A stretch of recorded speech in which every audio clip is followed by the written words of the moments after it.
Hello there. In this video, I'm going to talk about the Downtown Relief Line.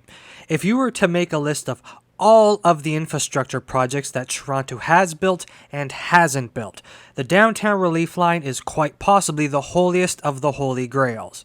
It is a project that exists in the public consciousness of all Torontonians, regardless of whether or not you actively think about it. Whether you are a transit nerd watching this video on the internet, or simply a commuter who has to endure the overcrowding on the Yonge University subway line. Yet time and time again, this city has failed to build this project, and this city is quickly running out of time. This is the story of the Downtown Relief Line.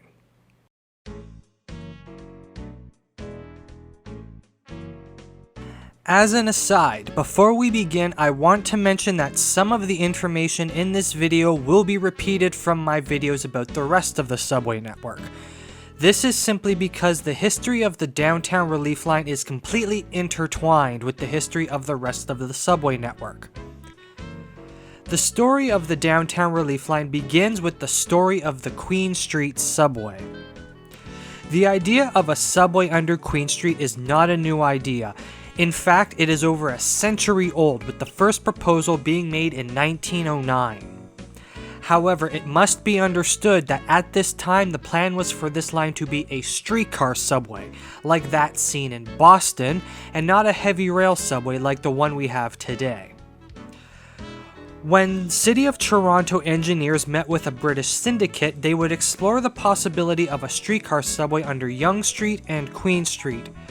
This first proposal for the Queen Street subway explored the idea of a streetcar subway from East Toronto to West Toronto, running under Queen Street, Dufferin Street, and Dundas Street. These discussions were brought on by the growing schism between the City of Toronto and the Toronto Railway Company, which at the time operated the city's streetcar network. The TRC had made it clear it would not extend its services into the newly annexed lands of the city, as they were not defined in the original 1891 charter. While inconvenient, the TRC was well within their legal authority to do this. However, because of this, the City of Toronto would look for ways to get around the TRC, hence the discussions about a subway in Toronto. As the Mayor of Toronto, Joseph Oliver, would say at the time, if we cannot get the railways we want on the surface, we can do so in the tubes. This idea itself was also well received by residents who, as part of a referendum with the 1910 municipal election, would vote 19,268 to 10,697 in favor of the subway plan. It seemed Toronto was going to get its streetcar subways on Yonge Street and Queen Street. However, the incumbent mayor, Joseph Oliver, who supported the subway plan, would not win his bid for re-election in 2010. He would instead be replaced by George R. Geary, who opposed the subway plan due to its $5 million price tag. Another plan would come along in 1910, however, created by an American engineer, James Forgey, that looked at 3 lines being built, one along Bay Street, while 2 others would be built along New Arterial Road. One would travel northeast from Front Street to Broadview and Danforth, while the other would travel northwest from Keele Street to Keele and Bloor. This plan would have cost $23 million, but was ultimately rejected since it may not have been possible to build in the first place. Instead, the city's assistant engineer, E.L. Cousins, would modify the plan, retaining the subway under Bay Street, but now constructing one under Bloor Street from High Park to Broadview Avenue, and one under Queen Street from High Park to Woodbine Avenue. These 2 east-west lines could then be linked together at a later date, forming a loop line. While the city would put out a tender for the construction of the tunnels under Bay Street, this proposal would ultimately fall apart when residents voted down the project in a 1912 referendum.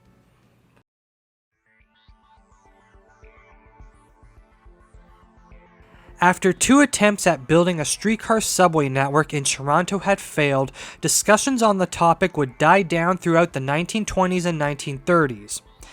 In 1941, the TTC would propose its own subway plan for Toronto, as by this time congestion on the Yonge streetcar had reached critical levels. Part of this plan would include a streetcar subway under Queen Street. This streetcar subway would run from Logan Avenue in the east to Strawn Avenue in the west. The line would start in the east on an elevated structure running between Logan Avenue and St. Paul Street, with intermediate stops at Broadview Avenue, the Don River, and Bolton Avenue. There would also be a branch line along the CN rail tracks to Girard and Carlaw, and access ramps onto Broadview Avenue for the King streetcar. West of Bolton Avenue, the line would have then dipped into an open-cut trench to Mutual Street, with intermediate stops at Parliament Street and Sherburne Street. The line would then dive underground and continue west to Trinity Bellwoods Park, with intermediate stops at Church Street, Yonge Street, where it would connect to the Yonge Subway, City Hall, York Street, Grand Street, Spadina Avenue, and Bathurst Street. West of Trinity Bellwoods Park, the line would then break into 3 branches and come to the surface to connect to King Street, Queen Street, and Dundas Street respectively. 2 underground turnback loops would also be built for short turn and diversionary services, one at Church Street for streetcars coming from the west, and one at Simcoe Street for cars coming from the east. This plan would carry through into the 1942 revision of the plan, which would see the Yonge Street subway replaced with a heavy rail subway line and not a streetcar subway. This plan would ultimately be adopted, with the Yonge subway to be built first, as it was the more pressing issue. The Queen streetcar subway would then be built after.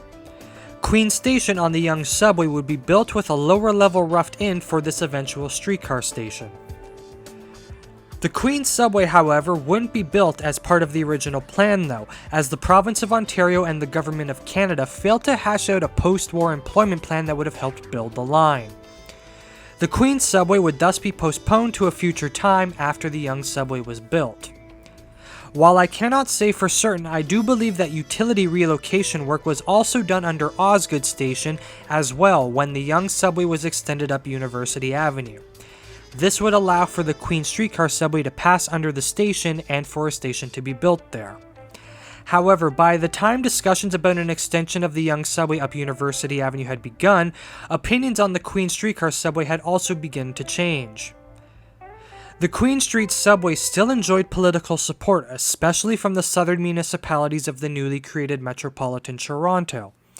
Those municipalities being the City of Toronto and the towns of Swansea, Mimico, New Toronto, and Long Branch. In the post-war years, Toronto had begun to see a massive suburban expansion, and this expansion was occurring in the northern municipalities of Scarborough, North York, and Etobicoke. These new commuter patterns, especially from Scarborough and Etobicoke, had focused themselves onto the Bloor-Danforth corridor. Queen Street did not extend into either Scarborough or Etobicoke, however. Not only were Bloor Street and Danforth Avenue becoming inundated with suburban commuters and cars, but also from transit users who were cramming themselves onto increasingly jammed Bloor streetcars. At its peak, the Bloor streetcar was moving roughly 18,000 passengers per hour. Queen Street was no longer the main east-west artery of the city. Bloor and Danforth were, and something needed to be done quickly. Nothing in regards to transit planning and infrastructure is simple, however, as there was still competing interests on Metro Toronto Council. The southern municipalities of Metro Toronto still wanted the streetcar subway under Queen Street, while the TTC wanted to focus on a heavy rail subway line under Bloor and Danforth. A compromise would be briefly attempted with what was known as the Flying U proposal, which looked at a U-shaped line running under Bloor, Danforth, and Queen Street. This line would start at Woodbine in the east and travel west to Pape, with intermediate stops at Coxwell, Greenwood, and Donlands. The line would then travel south to Queen Street with intermediate stops at Strathcona and Dundas, with this station being called Dagmar. The line would then travel west under Queen Street to Trinity Bellwoods Park with intermediate stops at Broadview, Shumock, Sherburne, Yonge, Osgood, Soho, and Spadina. The line would then travel north to Bloor Street with intermediate stops at Dundas, this one called Bellwoods Park, and College, this one called Grace. The line would finally run west to Keele Street with intermediate stops at Christie, Ossington, Dufferin, Lansdowne, and Vincent. This idea never really gained much traction though, as it's likely the towns of Mimico, New Toronto, Long Branch, and Swansea opposed the plan. For them, the streetcar subway was key, as they themselves were streetcar suburbs that relied upon the Long Branch and Queen streetcars. The streetcar subway under Queen Street would be a huge get for them in regards to increasing service quality. Also, remember, it was around this time that the Queensway right-of-way was built between Roncesvalles and Humber Loop. In a hypothetical scenario where the Queen streetcar subway is built, it is very likely, if not certain, it would be extended to meet this new right-of-way on Queensway. This would create a single rapid streetcar line from Humber Loop directly into downtown Toronto, a rapid transit line that would be used by the Long Branch streetcar. From Mimico, New Toronto, Long Branch, and Swansea, this would be incredible and give them something they had wanted for a long time, an easy and fast connection with the rest of the city. None of this would matter in the end though, as in 1958 Metro Council would approve of the plan to build a heavy rail subway entirely under Bloor and Danforth. The Queen streetcar subway would have to wait again. Throughout the 1960s, various alternate proposals would be put forward for what a Queen streetcar subway could look like. In 1960, a proposal was made for a line to run from O'Connor Drive, south on Greenwood, and west on Queen Street to Sunnyside.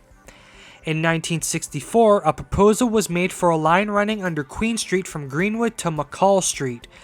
An alternative proposal would also look at running the underground portion between Jarvis and Spadina.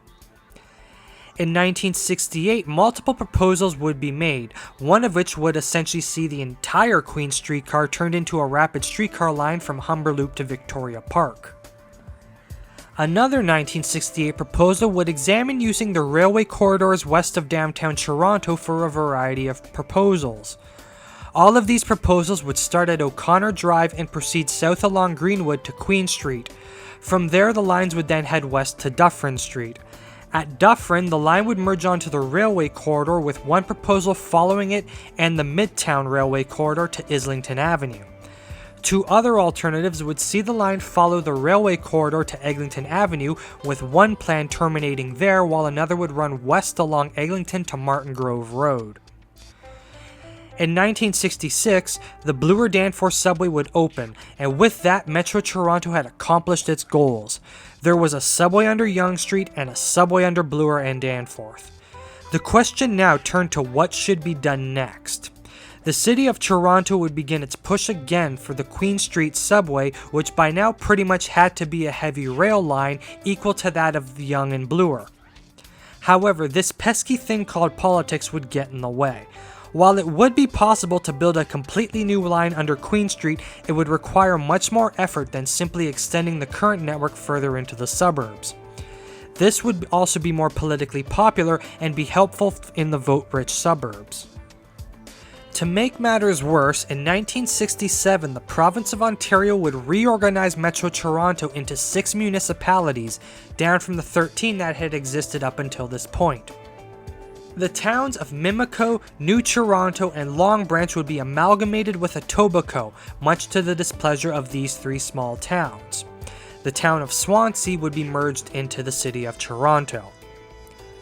With these towns now off the map and off of Metro Council, Toronto was now alone in its crusade for a subway under Queen Street. The suburbs had taken control of Metro Council, and now they would dictate the course of rapid transit in Toronto moving into the future. The Queen subway would continue to appear on planning maps as a priority after this, with its opening date being set for 1980. The final proposal for the Queen subway would come in 1973 as an alternative plan to the controversial Scarborough Expressway project. This proposal examined constructing an LRT line which would run from Beverly Street east on Queen Street to what is today the Lakeshore East GO line. From there, the LRT line would then follow the railway corridor into Scarborough and then branch off into 2 lines at what is today Scarborough Station. One branch would follow a now long since developed over railway corridor to the Scarborough Town Centre, while the other branch would continue to follow the railway tracks to Morningside Avenue. This proposal, however, would be dropped, likely because at the time it was believed better GO train service along this corridor would suffice. As well, the TTC and Metro Toronto had focused in on its original incarnation of the Scarborough RT line as being the central project for rapid transit in Scarborough. I made a video looking at this completely unknown project, which you can find linked in the top corner. After the opening of the Spadina extension of Line 1 in 1978, the Queens subway had disappeared off the maps.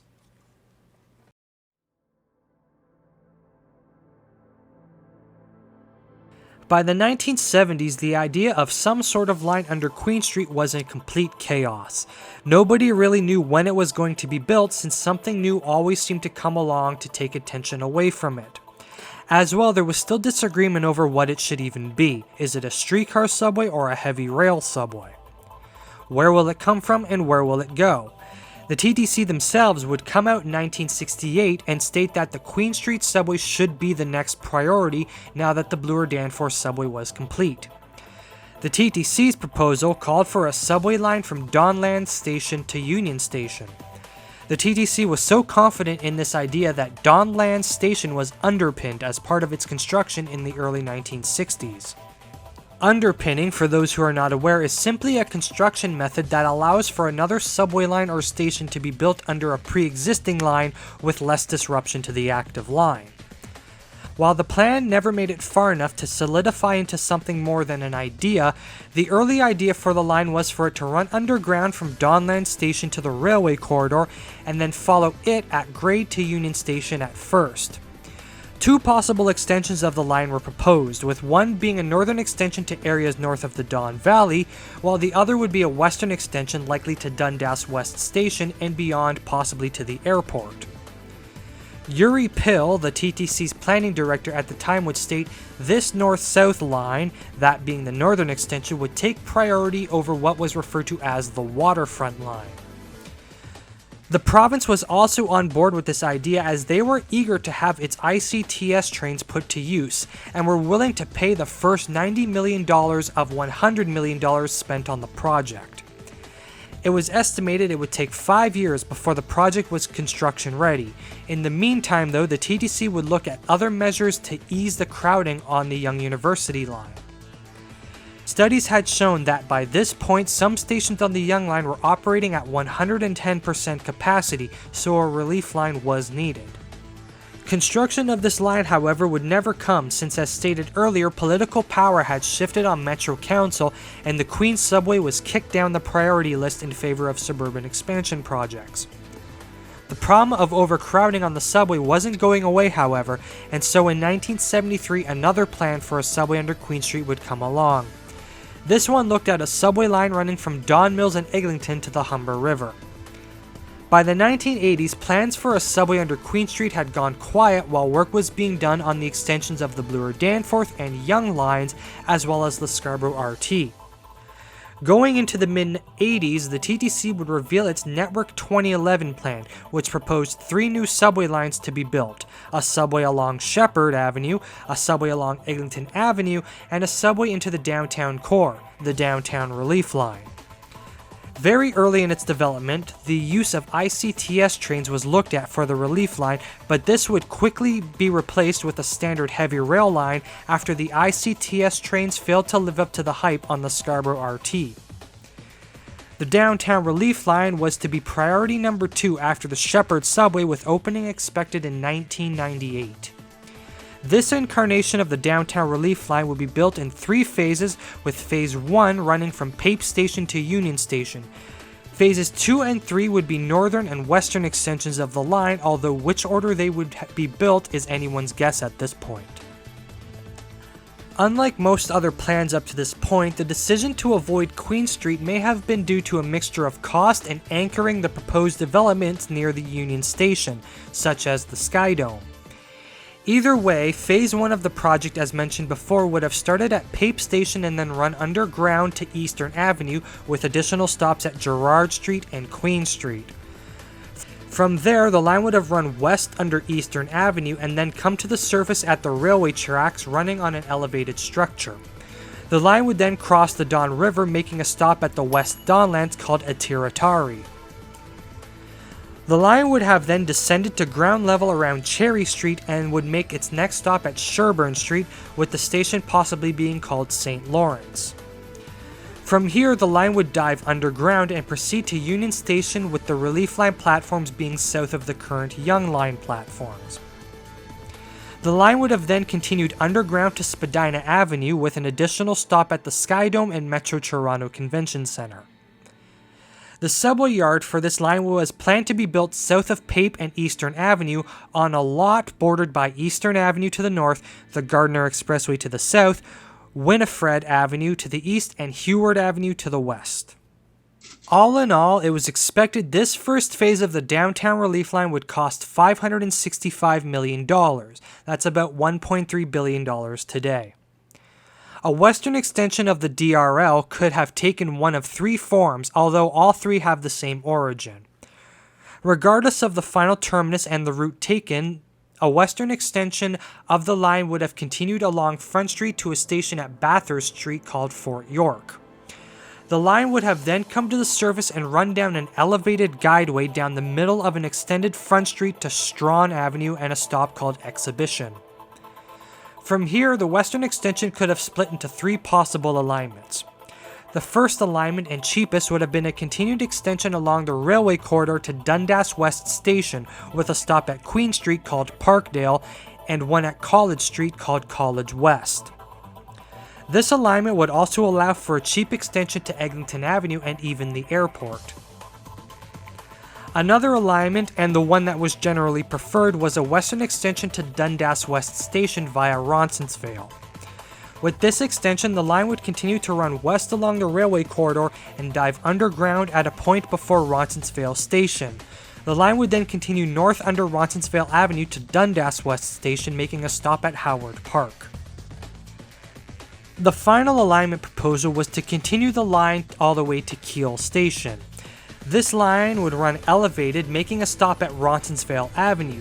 From there, the line would then continue west and run north up Parkside Drive. This would also be on an elevated structure on the west side of the street in High Park. There would also be an additional elevated station at Howard Park. After Howard Park, the line would likely dive underground to connect with Keele Station. The northern extension of the DRL would have been more straightforward, with only one plan being put forward. The line would run underground to the Don Valley with a stop at Cosburn Avenue. The route would then cross the Don Valley either under the Millwood Bridge, which would require major renovations, or on its own dedicated bridge. The line would then travel on an elevated structure along the center median of Overlea Boulevard and Don Mills Road to Eglinton Avenue, making additional stops in Thorncliffe Park and Flemington Park. Ultimately, though, none of this was built. While the intentions were good with the Network 2011 plan, it was also a flawed one. The TTC and Metro Toronto did not have the money to build all of these lines and were thus hedging their bets on support from the province. They may have gotten it too had Premier Bill Davis not retired in 1985. The incoming Liberals under David Peterson were not too keen on Network 2011's $2 billion price tag and would thus defer any discussions about it. As well, there was a lot of political infighting within Metro Toronto about what lines should be built first. The Shepherd line was given first priority, with the Relief line given second. While this appeased the cities of North York, Scarborough, and Toronto, the cities of Etobicoke and York were not too impressed with their Eglinton West line being at the bottom of the list, with construction of that line not expected to start until 2011. There was also opposition at the local level as well, although the reasons for this varied. Local councillor Dale Martin and transit advocate Steve Monroe didn't object to the idea of the DRL, but more its lack of usefulness to local residents. Phase 1 of the line from Pape to Union was essentially a bypass line and offered little for locals. Martin and Monroe would instead call for the line to be extended north to Eglinton Avenue, as this would add far greater local utility. On the other hand, people such as Jack Layton who would emerge in opposition to the project, objecting to the inevitable and continued intensification of the downtown core and its neighborhoods. Instead, people like Layton wished for office development to be pushed out into the suburbs, into the quote-unquote sub-centers in the other municipalities of Metro Toronto. The thinking being that this would not only spread out workplaces across the region, but would also spread out commuters as well. Instead of having a city's worth of people converge in one area 5 days a week, why not spread them across the region instead? While the idea of preserving neighborhoods from intensification can be seen as peak NIMBYism, the idea of developing the city centers of other municipalities is not a bad one, and was in fact one Metro Toronto was already trying to do. Ultimately though, this whole idea being pushed by people like Jack Layton was still detached from reality, as regardless of whether or not development focuses on downtown Toronto or the suburbs, something needed to be done about the crowding on the subway as it existed at the time, and that wasn't going away simply because the subcenters began to develop. That would only attract new jobs and new people and maybe a few old downtown businesses. The businesses and the people that commuted into the downtown core were already there and likely weren't going to move, so the DRL would be needed regardless of what was happening in the other municipalities. Ultimately though, none of this would matter yet again, as when the Liberal government revealed their Let's Move plan in 1990, the downtown relief line was nowhere to be found. The plan was dead.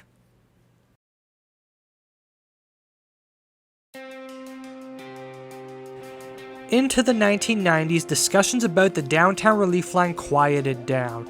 This was due to both a recession causing a drop in TTC ridership, but also due to the provincial government at the time refusing to spend money on anything.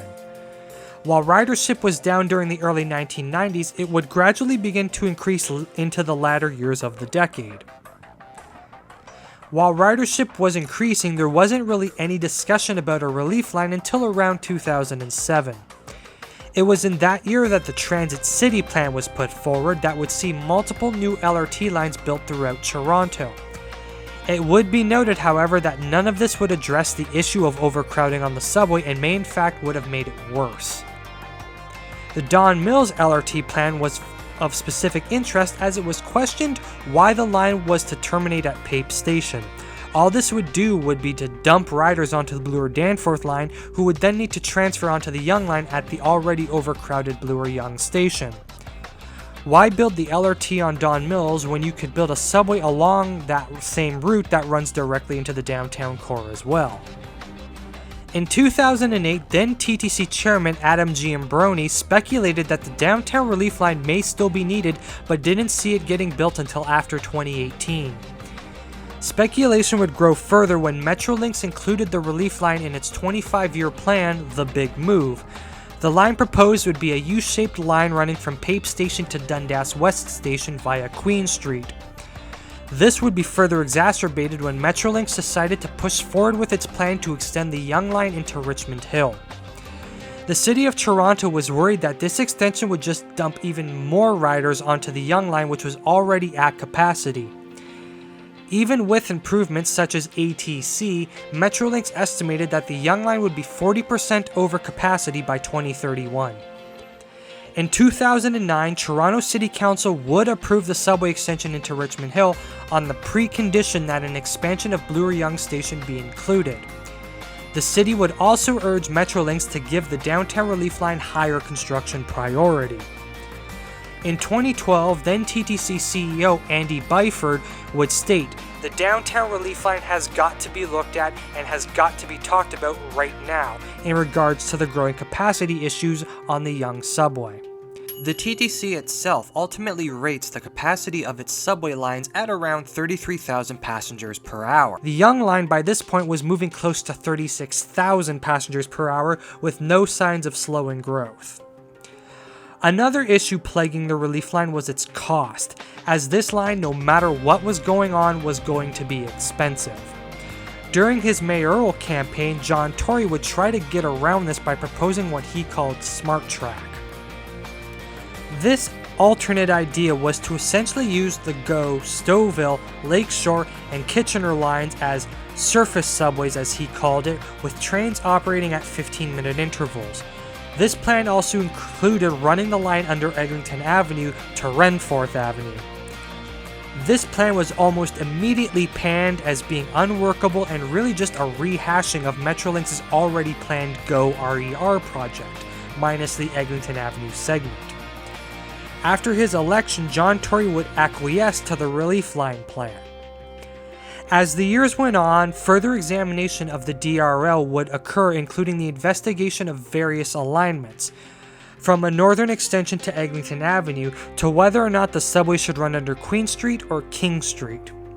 On June 1st, 2016, the province of Ontario would add $150 million to the project to plan and design the line, with Mayor John Tory speculating the line could be opened by 2030. It was also estimated the line could cost around $6.1 billion to construct. During this time, there was also alterations made to the plan, including the line running under Carlaw Avenue instead of Pape Avenue due to the latter being a residential street. There was also a briefly floated plan to merge the proposed stations at Queen and Osgood Station into a single station at Bay Street out front of City Hall.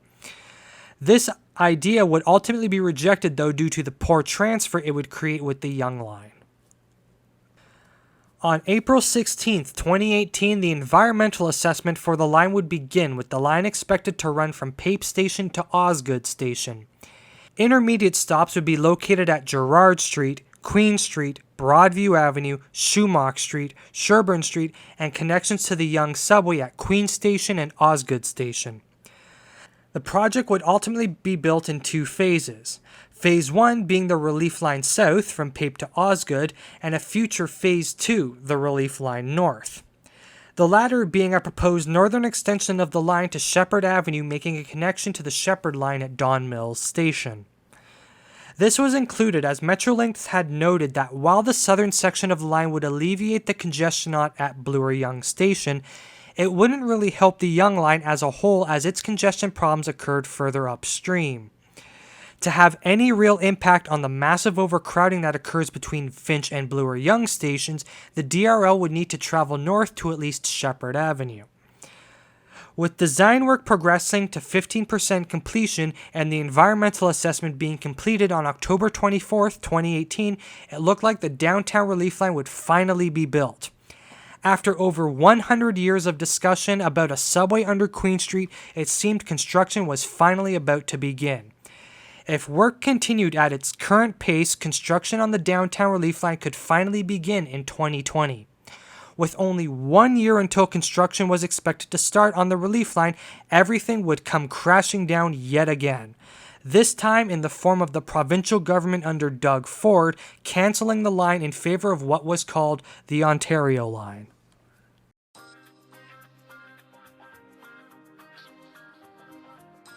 It's hard to encapsulate and summarize the downtown relief line like I normally do in these conclusion sections. The DRL has always been a project that is always within reach, yet still so far away. Like constructing a house of cards, it has always been a delicate and frustrating process. Even more frustrating when time and time again something or someone comes along to slam the door just as the house is almost finished. From its origins as a streetcar subway under Queen Street to get around the Toronto Railway Company to a full-fledged subway line meant to relieve congestion on an overburdened subway system, the DRL has always had an omnipresent existence. It is always there in view, but it has never been able to manifest itself into the physical world. It is maddening the number of attempts we have made to build this line and how close we have come to building it, with the most recent attempt only being 1 year away from shovels in the ground. There is always something in the way, be it cheapskate politicians whose vision of the future extends no further than their term in office, or NIMBYs who believe the world revolves around them.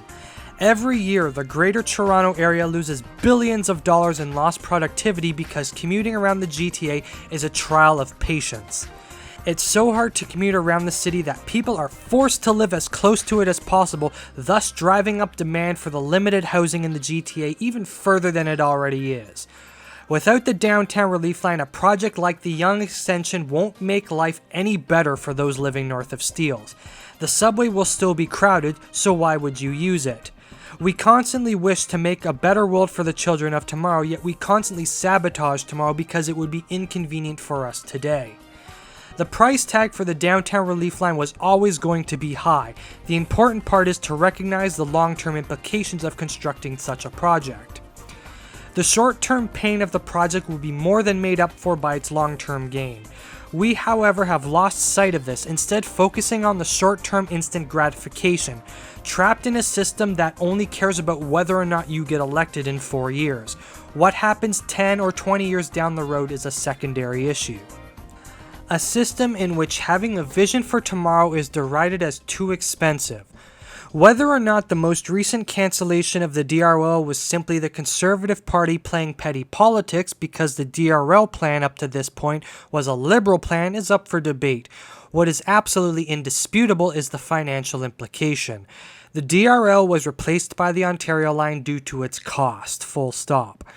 It is yet another case of people getting scared off by the price tag because they cannot or simply refuse to look beyond the immediate future. There is instant gratification to be had when you can say you have saved a few $billions here and there. There is no such gratification when the tree you plant takes 10, 20, or 30 years to bear fruit, all the while those whose money you spend complain about it, while at the same time also complaining that nothing ever gets better.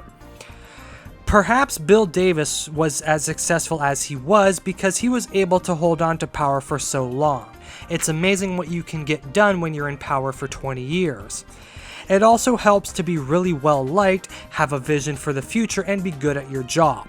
3 things the Ontario government has never had since Davis retired. It's just unfortunate that he retired when Toronto and the GTA needed him most. Regardless, the question that remains now is the Ontario line the final chapter in this seemingly unending story, or is it yet another detour in this arduous journey to build a subway line under Queen Street?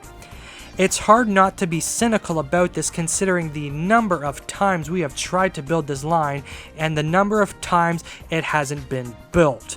So, is the Ontario line going to be built or is it not going to be built? That remains to be seen, but there is nothing wrong with being skeptical about it. But ultimately, only time will tell. And with that, I will end this video here.